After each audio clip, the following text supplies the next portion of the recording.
you know, on YouTube. No one can see it. Good. That's it.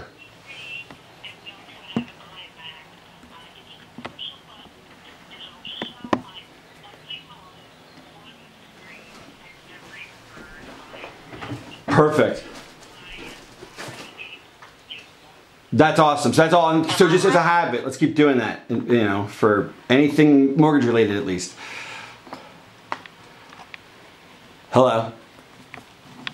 I'm here. Oh, sorry. Yeah. So yeah, that's a great habit. Then I'm glad you learned that. That's a great habit.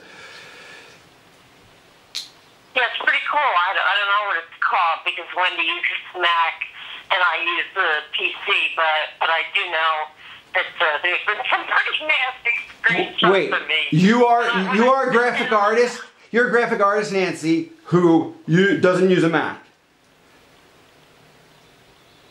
That's like sacrilege. That's like breaking a law. You have to use a Mac, honey. You have to use a Mac. You're a graphic artist. Okay. You know how great. I mean, the tools available to you would be so much wider. And you know that for a Mac. I mean, you know, all the Adobe stuff. I mean, there's so much great software. Next computer, make a Mac. You know. Right. Or use your daughter's temporarily and just try it out for a spin, because I'm telling you, you would be able to design a lot better and easier without a PC. Just my 2 cents. Absolutely. So anything new with the foreclosure? Any stories? Anything new with, you know, what's anything going on with the foreclosure issues? You know, I went to the credit counseling place, and you know, this is one thing that does bother me. That at the end of the week, I do not get a paycheck. I get like a small support payment from the app. But I'm not employed and don't get a paycheck. And yet I speak to all these people all the way down the line. Credit counseling, Pennsylvania, you know, emergency housing, and someone has dropped the ball. So I went face to face. I thought, this phone call stuff is bullshit. I want to look at your face, and I want to tell you that you have dropped the ball. So pick it up and get going. And, okay, we'll call you supposedly today. So far, no calls. So, you know, it's just fascinating to me that these people have jobs that at the end of the week or bi-weekly, they receive a check, and yet they cannot do their jobs. Guess what? I could do that job. I could do that job where you don't do anything. Mm-hmm. You know what I mean? Oh, exactly. It's bullshit. Well, Nancy, I have a question. What are we doing? In other words, okay, Act 91, there is no money available in Act 91. And remember, if there was money, we don't want it. Why? Because the last thing we want to do is modify or pay into this mortgage, because we are presuming at this day and date that it's not valid.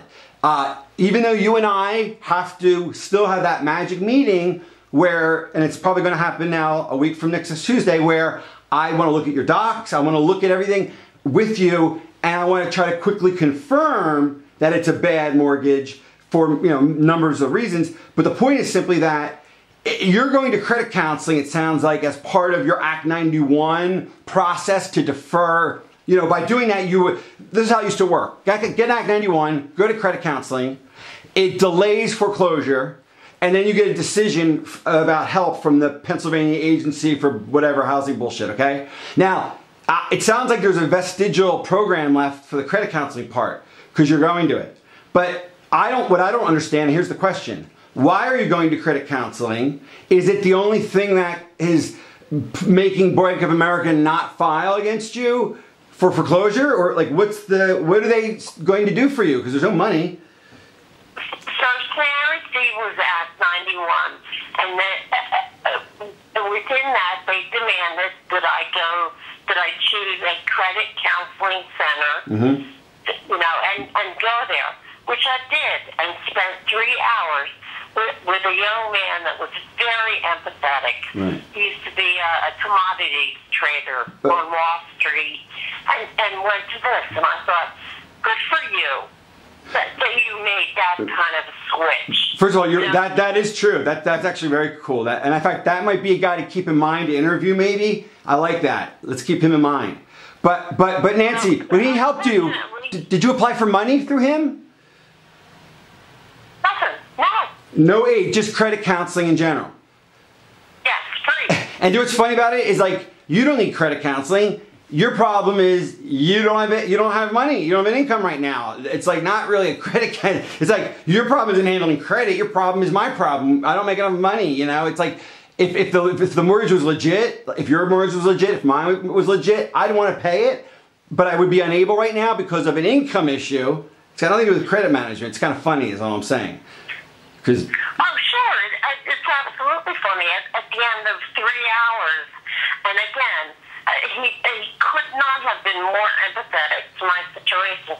He said, all right, having looked over all your details, I have to tell you that you're operating at a deficit. And I had to laugh. I said, you're not telling me anything that is new. Right. I already knew that. Exactly. You know? But I followed all of his instructions, and he said, this will at least buy you a year. And, you know, and then it will be submitted to this, and that takes this much time, and then you get put on the docket, right. And then that takes this much time. Did you explain anything to him about how it's a bullshit mortgage? Like, did you get into that with him or not? Oh, I went through the whole deal, sure. Did he agree? Did he understand? You know, if I buy a house in 1995 that cost $130,000, and I've made religious payments every month since 2013, how in the world would I owe more than any? Do me a favor. Let's do this right now. Let's do this right now because this is the only thing that, and when I say annoy, meaning in a positive way. All right, get out a pen and pencil right now if you have one near you. Okay. Give me a second. Thanks. I have to get back to the desk. Thanks. Because I just want to do something because it'll just be a little. It's a good experiment.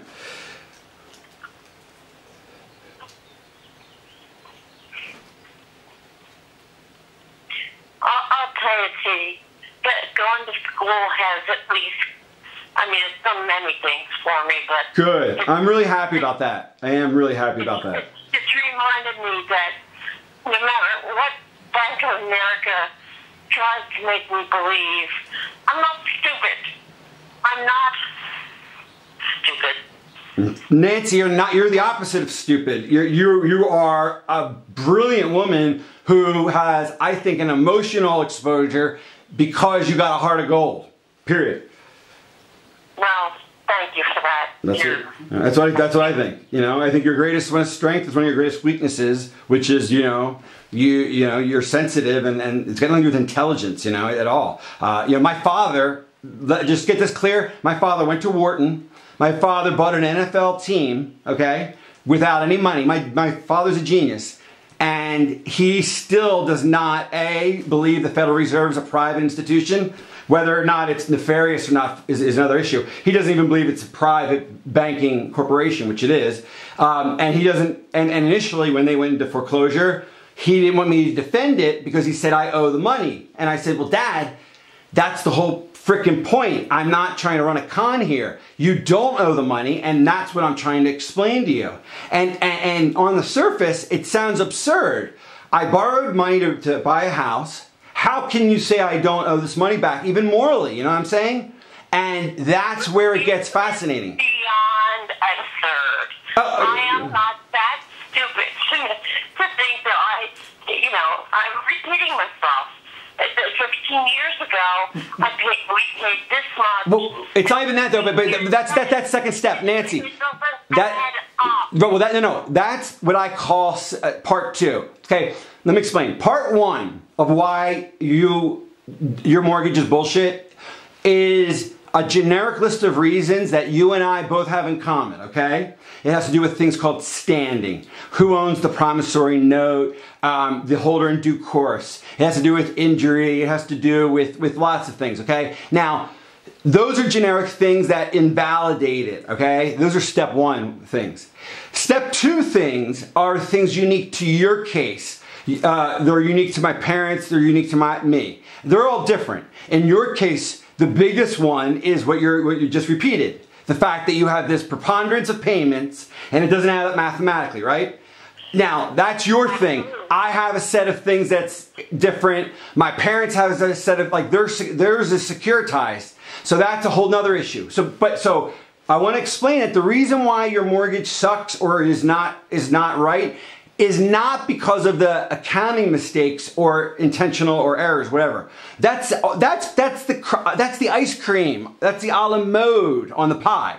The pie, okay? I'm telling you, the pie, Nancy, they could have done every penny correctly. Every penny could have been correctly computed in your case. And there is still a number of legal reasons why it is not a valid mortgage.